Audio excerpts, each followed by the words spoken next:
আসসালামু আলাইকুম ভিউয়ার্স, আশা করি আলহামদুলিল্লাহ আপনারা সবাই ভালো আছেন। টেস্টি ভাই রেসিপি দেখার জন্য আপনাদের সবাইকে ওয়েলকাম জানাচ্ছি। আমিও হিয়াতুবা। আজকে তৈরি করে দেখাচ্ছি চিলি চিকেন। আপনারা বাসায় খুব সহজ পদ্ধতিতে এই চিলি চিকেনটা রান্না করতে পারবেন। এখানে আমি মুরগির মাংস নিয়েছি, মুরগির বুকের মাংস। এখানে প্রায় 400 গ্রামের মতো মুরগির মাংস আছে এবং দেখতেই পাচ্ছেন আমি জুলিয়ান কাট করে নিয়েছি, একটু লম্বাটে করে কেটে নিয়েছি। এখানে দিয়ে দিচ্ছি ফ্রেশ লেবুর রস 1 টেবিল চামচ এবং আদা রসুন বাটা দিয়ে দিচ্ছি 1.5 চা চামচ, লবণ দিয়ে দিচ্ছি 1/2 চা চামচ, শুকনো মরিচের গুঁড়া দিচ্ছি 1 চা চামচ, গোলমরিচের গুঁড়া দিচ্ছি 1/2 চা চামচ এবং সয়া সস দিচ্ছি 1.5 চা চামচ। একটা ডিমের সাদা অংশ দিচ্ছি, আমি এখানে কুসুমটা দেব না, শুধু সাদা অংশটা দিচ্ছি।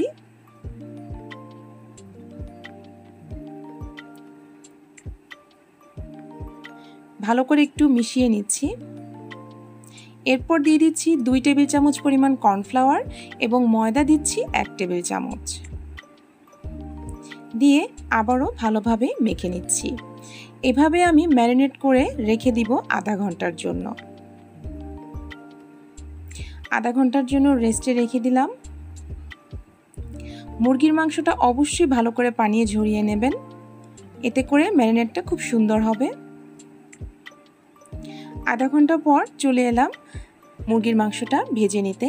এখানে আমি ফ্রাই প্যানে পর্যাপ্ত পরিমাণে তেল দিচ্ছি মুরগির মাংসটা ভেজে নেওয়ার জন্য। ভালোভাবে গরম হয়ে গেলে আমি একটা একটা করে পিস এইভাবে ছড়িয়ে ছিটিয়ে দিচ্ছি। একসাথে করে দেবেন না, এতে করে কিন্তু সব একসাথে লেগে যাবে।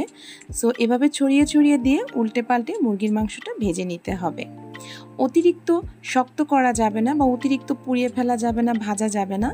একটু জুসিনেস থাকতে থাকতেই কিন্তু নামিয়ে ফেলতে হবে মুরগির মাংসটা ভেজে। আর এই ভাজার মধ্যেই কিন্তু সম্পূর্ণ সেদ্ধ করে নিতে হবে।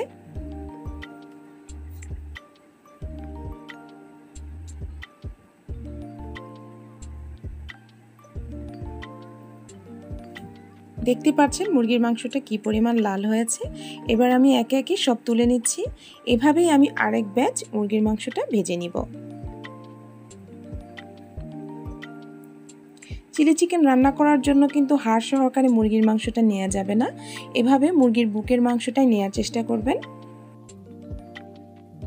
চিলি চিকেন রান্না করার জন্য একটা সস তৈরি করছি।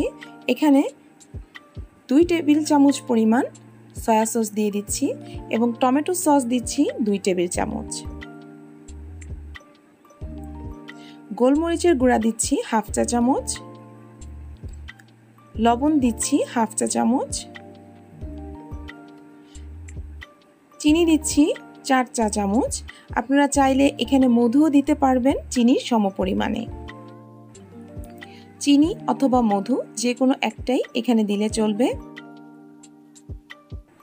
দিয়ে দিচ্ছি লেবুর রস, এখানে 1 টেবিল চামচ পরিমাণ লেবুর রস আছে। দিয়ে দিচ্ছি টেস্টিং সল্ট, এখানে 1 চা চামচ পরিমাণ টেস্টিং সল্ট আছে। ভালোভাবে মিশিয়ে নিচ্ছি।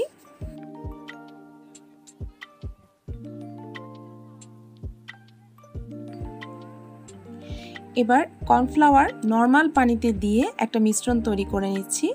এখানে প্রায় 1.5 কাপের মতো নর্মাল পানি আছে এবং এর মধ্যে 2 চা চামচ পরিমাণ কর্নফ্লাওয়ার দিয়ে দিচ্ছি। এই কর্নফ্লাওয়ারটা কিন্তু ভালোভাবে পানির সাথে মিশিয়ে নিতে হবে। খেয়াল রাখতে হবে কোনো প্রকার লাম্পস বা চাকা যেন না থাকে। দেখতে পাচ্ছেন আমি ভালো করে কিন্তু এটা গুলিয়ে নিয়েছি। এবার চলে আসলাম রান্নার প্রসেসে। আমি চুলায় একটা কড়াই বসিয়ে দিলাম।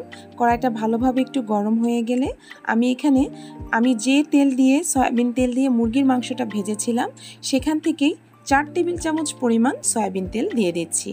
আপনারা চাইলে এখানে বাটারও ব্যবহার করতে পারেন সম পরিমাণে। তেলটা হালকা একটু গরম হয়ে গেলে আমি এখানে 2 কোয়া রসুন মিহি কুচি করা দিয়ে দিলাম। একটু ভাজা হয়ে আসলেই দিয়ে দিলাম আদা বাটা 1/2 চা চামচ দিয়ে হালকা একটু ভেজে নিচ্ছি। রসুন এবং আদা বাটাটা কিন্তু অতিরিক্ত ভেজে নেওয়া যাবে না, কাঁচা গন্ধটা চলে গেলেই অন্যান্য উপকরণ দিয়ে দিব। এখানে দিয়ে দিলাম পেঁয়াজ। এখানে প্রায় 8 থেকে 10টি পেঁয়াজ আছে। আমি এভাবে এক একটা কলি খুলে নিয়েছি। এবার নেড়েচেড়ে ভেজে পেঁয়াজটাকে একটু সফট করে নিতে হবে। দেখতে পাচ্ছেন পেঁয়াজটা কিন্তু একটু সফট হয়ে গেছে। সেই পর্যায়ে দিয়ে দিলাম দুটো বড় সাইজের ক্যাপসিকাম। ক্যাপসিকামটাকে আমি একটু লম্বাটে করে ছোট করে কেটে নিয়েছি। এবার নেড়েচেড়ে কিছুক্ষণ একটু ভেজে নিব। প্রায় 1 থেকে 1.5 মিনিটের মতো ভেজে নিয়েছি। এই পর্যায়ে এখানে যে সসটা তৈরি করেছিলাম সেটাই দিয়ে দিচ্ছি। আর চুলার হিটটা কিন্তু এই পর্যায়ে মিডিয়াম হিটে আছে। নেড়েচেড়ে মিশিয়ে নিচ্ছি।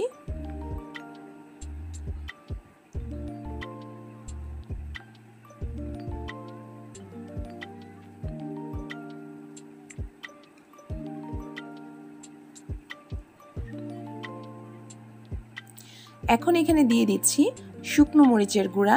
এখানে প্রায় 1.5 চা চামচ পরিমাণ শুকনো মরিচের গুঁড়া আছে।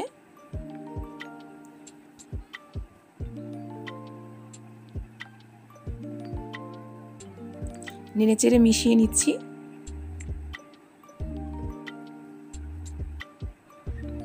রান্নাটা কিন্তু খুবই সহজ এবং খুবই অল্প সময়ে হয়ে যায়।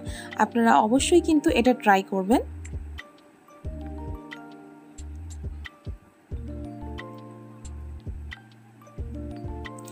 এরপর দিয়ে দিচ্ছি ভেজে নেওয়া মুরগির মাংস।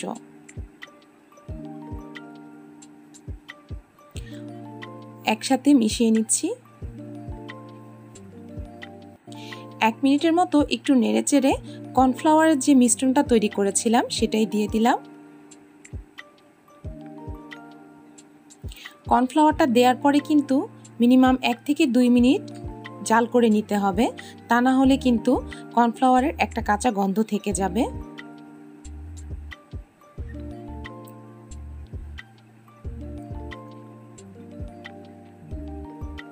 জাল হতে হতে এই পর্যায়ে আমি এখানে দুটো কাঁচামরিচ এভাবে কেটে দিয়ে দিলাম। আবার একটু উল্টে পাল্টে নেড়ে দিচ্ছি।